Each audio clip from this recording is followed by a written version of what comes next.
다 함께 사도신경으로 우리의 신앙을 고백하겠습니다. 나는 전능하신 아버지 하나님, 천지의 창조주를 믿습니다. 나는 그의 유일하신 아들 우리 주 예수 그리스도를 믿습니다. 그는 성령으로 잉태되어 동정녀 마리아에게서 나시고 본디오 빌라도에게 고난을 받아 십자가에 못 박혀 죽으시고 장사된 지 사흘 만에 죽은 자 가운데서 다시 살아나셨으며 하늘에 오르시어 전능하신 아버지 하나님 우편에 앉아 계시다가 거기로부터 살아있는 자와 죽은 자를 심판하러 오십니다. 나는 성령을 믿으며 거룩한 공교회와 성도의 교제와 죄를 용서받는 것과 몸의 부활과 영생을 믿습니다. 아멘. 다 함께 찬송가 524장 함께 찬양하겠습니다. 찬송가 524장입니다. 갈 길을 밝히 보이시니 주 앞에 빨리 나갑시다. 우리를 찾는 구주 예수 곧 오라시네. 죄악 벗은 우리 영혼은 기뻐 뛰며 주를 보겠네. 하늘에 계신 주 예수를 영원히 섬기리. 우리를 오라 하시는 말 기쁘게 듣고 순종하세. 구주를 믿기 지체 말고 속속히 나가세. 죄악 벗은 우리 영혼은 기뻐 뛰며 주를 보겠네. 하늘에 계신 주 예수를 영원히 섬기리. 주 오늘 여기 계시오니 다 와서 주의 말씀 듣세. 듣기도 하며 생각하니 참 진리시로다. 죄악 벗은 우리 영혼은 기뻐 뛰며 주를 보겠네. 하늘에 계신 주 예수를 영원히 섬기리. 아멘. 오늘 하나님께서 우리에게 주시는 말씀은 누가복음 13장 1절에서 9절까지 말씀입니다. 누가복음 13장 1절에서 9절까지 말씀 함께 읽겠습니다. 그때 마침 두어 사람이 와서 빌라도가 어떤 갈릴리 사람들의 피를 그들의 제물에 섞은 일로 예수께 아뢰니 대답하여 이르시되 너희는 이 갈릴리 사람들이 이같이 해 받음으로 다른 모든 갈릴리 사람보다 죄가 더 있는 줄 아느냐? 너희에게 이르노니 아니라. 너희도 만일 회개하지 아니하면 다 이와 같이 망하리라. 또 실로암에서 망대가 무너져 치여 죽은 18사람이 예루살렘에 거한 다른 모든 사람보다 죄가 더 있는 줄 아느냐? 너희에게 이르노니 아니라. 너희도 만일 회개하지 아니하면 다 이와 같이 망하리라. 이에 비유로 말씀하시되 한 사람이 포도원에 무화과 나무를 심은 것이 있더니 와서 그 열매를 구하였으나 얻지 못한지라. 포도원 지기에게 이르되 내가 3년을 와서 이 무화과 나무에서 열매를 구하되 얻지 못하니 찍어버리라. 어찌 땅만 버리게 하겠느냐? 대답하여 이르되 주인이여 금년에도 그대로 두소서. 내가 두루 파고 거름을 줄이니 이후에 만일 열매가 열면 좋거니와 그렇지 않으면 찍어버리소서 하였다 하시니라. 아멘. 어떤 사람이 예수님께 와서 이렇게 말했습니다. 1절 말씀해 보면 그때 마침 두어 사람이 와서 빌라도가 어떤 갈릴리 사람들의 피를 그들의 제물에 섞은 일로 예수께 아뢰니 라고 말씀을 하고 있습니다. 평소에 빌라도는 가이사랴에서 머물러 있습니다. 그런데 유월절과 같은 큰 유대인들의 절기가 있을 때는 병력을 이끌고 예루살렘에 와 있었습니다. 예수님을 재판하실 때도 빌라도가 유월절이기 때문에 예루살렘에 와 있었고 그래서 빌라도가 예수님에 대한 재판을 하게 되죠. 성경에 보면 빌라도는 대단히 우유부단한 모습을 보여줍니다. 그런데 실제로 역사의 기록에 보면 빌라도가 잔인하고 폭력적인 사람이라고 기록을 하고 있습니다.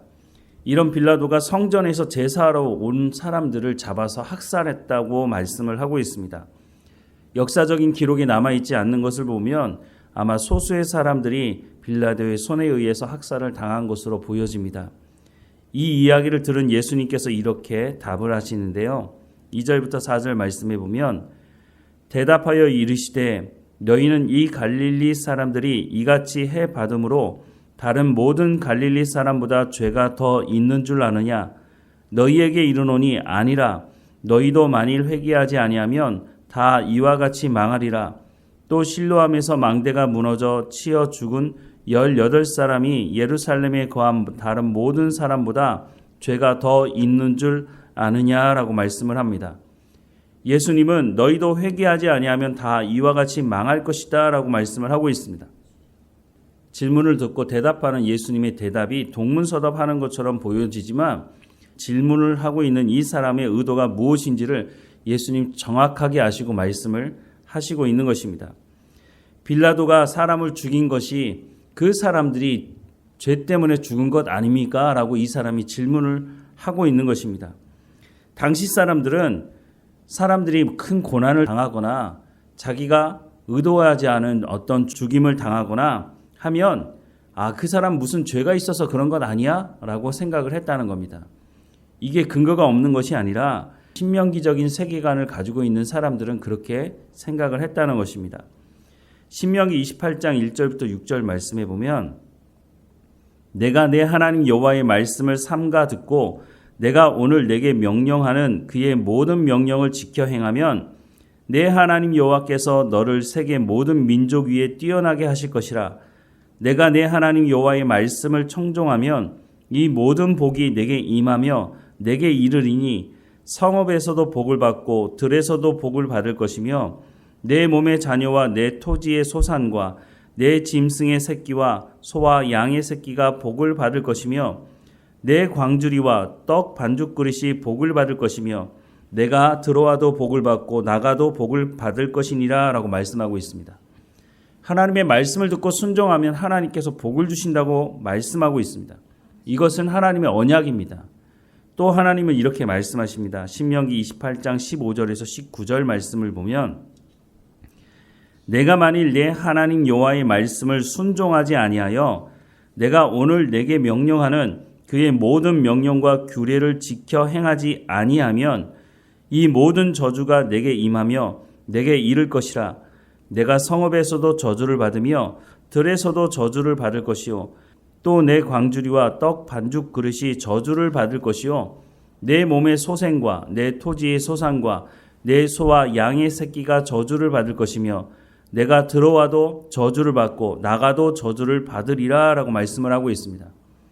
앞부분의 말씀과 정반대의 말씀을 하고 있습니다.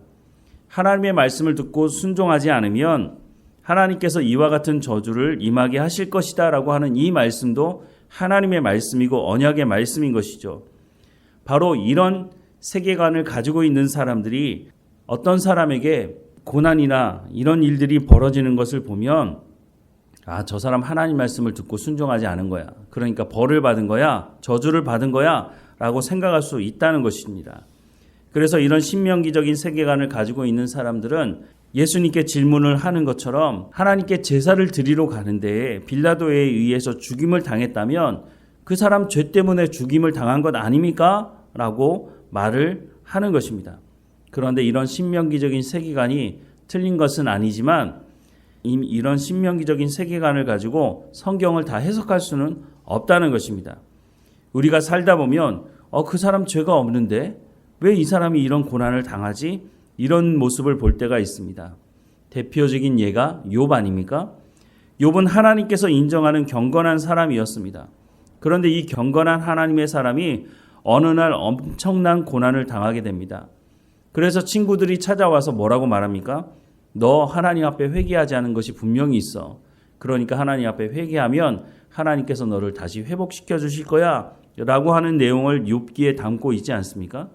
그런데 욥은 이런 신명기적인 세계관, 그러니까 하나님 말씀에 불순종해서 죄가 있기 때문에 하나님께서 고난을 주신 거야 라고 하는 이것을 욥에게는 적용할 수가 없다는 것입니다.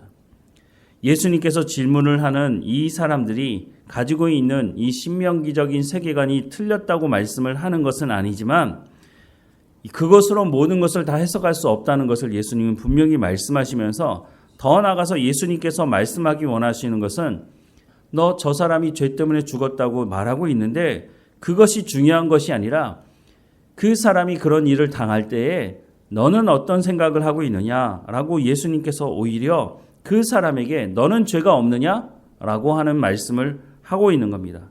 그래서 예수님께서 뭐라고 말씀하셨다고요?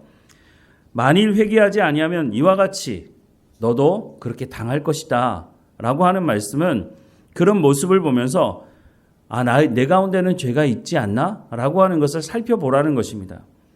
또 실로암 망대가 무너진 것, 이것은 빌라도가 사람을 죽인 것과 또 다른 문제이기도 하지만 예수님 뭐라고 말씀하십니까?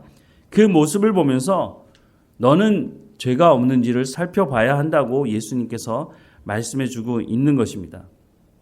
우리도 살다 보면 우리 주변에 많은 일들을 겪는 사람들을 보면서 혹시 저 사람 하나님 앞에서 무슨 죄가 있는 것 아니야? 그러니까 저런 일 당하는 것 아니야? 우리도 모르게 우리의 입에서 그렇게 말이 흘러나오는 것을 보게 됩니다. 그것이 중요한 것이 아니라 그런 일들을 볼 때에 과연 나는 하나님 앞에서 경건한 삶을 살아가고 있는 건가? 나는 하나님 앞에서 가진 죄를 회개하고 있지 않은지 우리의 모습을 살펴보라고 말씀해 주고 있는 겁니다. 그러면서 예수님께서 한 가지 비유의 말씀을 하시는데 열매 맺지 못한 무화과 나무에 대해서 말씀합니다. 포도원 주인이 와서 무화과 나무를 심어놨는데 3년 동안 아무런 열매를 맺지 못하니 이제는 그 무화과 나무를 잘라내야 되지 않겠느냐라고 말하자 1년만 더 기회를 달라고 얘기합니다. 1년, 긴 시간일 수도 있지만 그다지 길지 않은 시간일 수도 있습니다. 즉 1년 동안 성령의 충만함을 받고 하나님의 말씀에 귀를 기울이고 하나님께서 말씀하시는 그 말씀의 기준을 따라서 내 가운데 죄가 있다면 그 죄를 회개할 수 있는 시간을 벌어주시겠다는 것입니다. 하나님의 목적이 뭡니까? 우리를 하나님께서 심판하려고 하는 것이 목적이 아니라 우리 가운데 있는 죄를 회개하고 하나님과 친밀한 교제로 나갈 수 있게 하기 위한 것이 바로 하나님의 목적 아닙니까? 그래서 시간을 주시는 것입니다. 이런 여러 가지 상황들을 보면서 나를 살피라고 하는 것입니다. 우리는 다른 사람을 쉽게 정죄하는 모습을 보게 됩니다. 저 사람은 이래서 이런 것이야 라고 쉽게 정죄하지 말고 그 모습을 보면 나는 어떤 모습으로 살아가고 있는지를 살피라고 예수님께서 말씀해 주고 있습니다.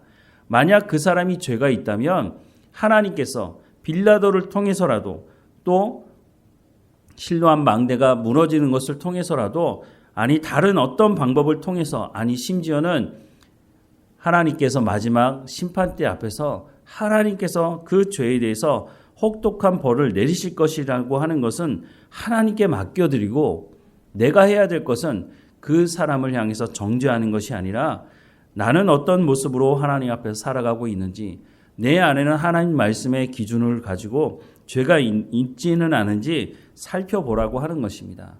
하나님께서 우리에게 은혜를 베푸기 원하신다는 것이죠. 우리가 우리의 모습을 다시 한번 살펴보면서 내가 하나님 앞에 거룩한 삶을 살아가고 있는지 또 하나님의 말씀을 듣다가 내 가운데 죄가 있음을 말씀하신다면 그 자리에서 즉시로 회개하라는 것입니다. 미루지 말라는 것입니다.